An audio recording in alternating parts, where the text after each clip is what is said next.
2.7 lakh crore rupees, इतना पैसा foreign investors पिछले 6 महीनों में इंडिया से बाहर निकाल चुके हैं। मतलब ग्राफ में यहाँ दोनों बार्स के बीच में डिफरेंस देखो कितना है। इंडियन रुपी एशिया की सबसे खराब परफॉर्मिंग करेंसी रही है। एक तरफ लोगों की नौकरियां जा रही हैं और आंकड़े दिखाते हैं कि दूसरी तरफ उनकी रियल सैलरी जो हर साल बढ़नी चाहिए वो घट रही है। But we must prepare for the worst, be ready for tough times.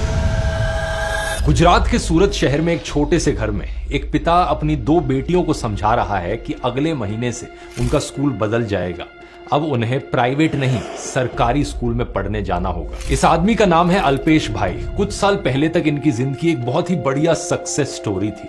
Alpesh का परिवार गुजरात के एक गांव में खेती करके बस किसी तरह गुजारा करता था, लेकिन फिर अल्पेश सूरत आ गए, जो दुनिया का सबसे बड़ा डायमंड हब है। यहाँ ये एक डायमंड फैक्ट्री में काम करने लगे और कुछ ही समय बाद इनकी सैलरी 35,000 रुपए तक पहुंच गई। गांव से आने वाले एक कम पढ़े लिखे आदमी के लिए ये काफी अच्छी सैलरी थी।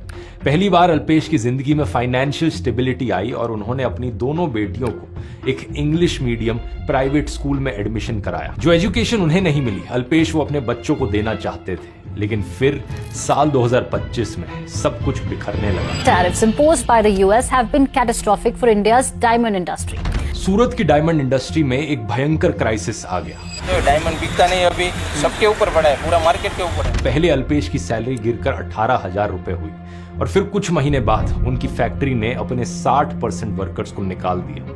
उन्हें भी अपनी नौकरी से निकाल दिया गया। इसके बाद अल्पेश काम ढूंढने निकले तो इन्हें कपड़े ढोने का काम मिला, सिर्फ 12,000 रुपए की सैलरी पर। आज अपनी बेटियों को इन्होंने प्राइवेट स्कूल से निकालकर वापस सरकारी स्कूल में डाल दिया। और ये सब एक ऐसे वक्त में हो रहा है दोस्तों, जब मोदी सरकार कह रही है कि इंडिया दुनिया की फास्टेस्ट ग्रोइंग मेजर इकोनॉमी है। आज भारत दुनिया की फास्टेस्ट ग्रोइंग मेजर इकोनॉमी है। कागजों पर इंडिया की इकोनॉमी 8.2% की स्पीड से बढ़ रही है, लेकिन असलियत क्या है यहाँ पर? इस फास्टेस्ट ग्रोइंग इकोनॉमी के बयान के कुछ ही महीनों बाद की बात है। 10 मई 2026 हैदराबाद में हो रही एक रैली में प्रधानमंत्री नरेंद्र मोदी देश के लोगों से अपील करते हैं कि 1 साल तक सोना मत खरीदो, फॉरेन ट्रिप्स पोस्टपोन कर दो, पेट्रोल डीजल कम इस्तेमाल करो, वर्क फ्रॉम होम करो, वैसे ही जैसे कोविड के टाइम पर किया था। यहाँ तक मोदी ने कुकिंग ऑयल भी कम इस्तेमाल करने की अपील कर डाली। हर परिवार खाने का तेल का जो उपयोग करता है, अगर वो कुछ कमी करे, मैंने बार बार कहा है 10% कम करो।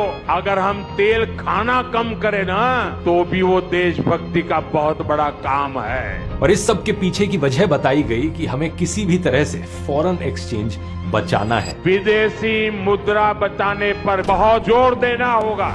कोई भी इंसान इन दोनों खबरों को एक साथ रख